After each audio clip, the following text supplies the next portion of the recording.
अगर हम बटेंगे तो बांटने वाले महफिल सजाएंगे।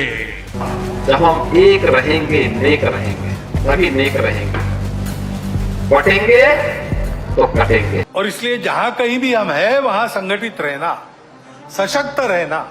दुनिया में हिंदुओं के लिए एक नया उद्घोष बन गया योगी का ये नया नारा। तो यूं ही नहीं दिया गया योगी द्वारा कटेंगे तो बटेंगे वाला बड़ा बयान।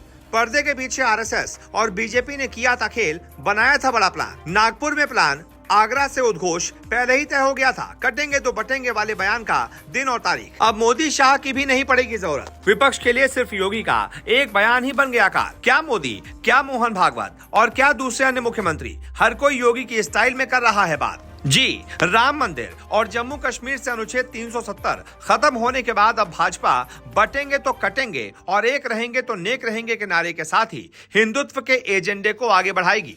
यूपी में विधानसभा की 9 सीटों पर होने वाले उपचुनाव, महाराष्ट्र चुनाव, झारखंड चुनाव से लेकर आगे तक राष्ट्रवाद के चुनावी मुद्दे पर ही इसी लाइन के इर्द गिर्द रहेंगे। मुख्यमंत्री योगी ने 26 अगस्त को जन्माष्टमी के मौके पर आगरा में आयोजित कार्यक्रम में कहा था कि राष्ट्र से बढ़कर कुछ नहीं हो सकता। राष्ट्र तब सशक्त होगा जब तक हम एक रहेंगे और नेक रहेंगे, बटेंगे तो कटेंगे। आप बांग्लादेश में देख रहे हैं ना, वो गलतियां नहीं होनी चाहिए। योगी की इन लाइनों ने भविष्य में भाजपा के लिए सांस्कृतिक राष्ट्रवाद और हिंदुत्व के एजेंडे की दिशा तय कर दी थी। फिर मोदी ने कहा, बटेंगे तो बांटने वाले महफिल सजाएंगे। योगी के बयान के बाद प्रधानमंत्री नरेंद्र मोदी ने 5 अक्टूबर को महाराष्ट्र के ठाणे में एक सभा को संबोधित करते हुए कहा था, हमें याद रखना है कि हम बटेंगे तो हमें बांटने वाले महफिल सजाएंगे। हमें कांग्रेस और आघाड़ी वालों के मंसूबे को कामयाब नहीं होने देना है। तो पहले योगी और उसके बाद फिर पीएम मोदी और उसके बाद संघ प्रमुख मोहन भागवत।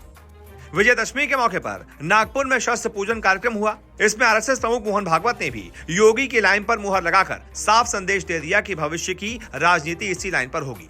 भागवत ने कहा, एकजुट रहेंगे तो मजबूत रहेंगे, दुर्बल रहना अपराध है।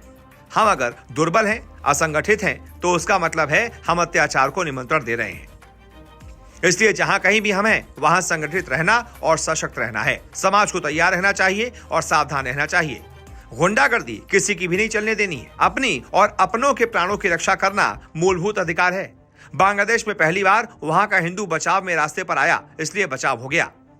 जानकार मानते हैं भले ये बात बांग्लादेश में हिंदुओं की दशा को लेकर कही गई, लेकिन इसके जरिए यूपी नहीं बल्कि पूरे देश में हिंदू वोट बैंक को भाजपा के पक्ष में लामबंद करने की तैयारी चल रही है। राजनीतिक विश्लेषक मानते हैं कि भाजपा ने अयोध्या में श्री राम जन्मभूमि पर भव्य राम मंदिर आंदोलन में जय श्री राम के नारे से हिंदुत्व की राजनीति शुरू की।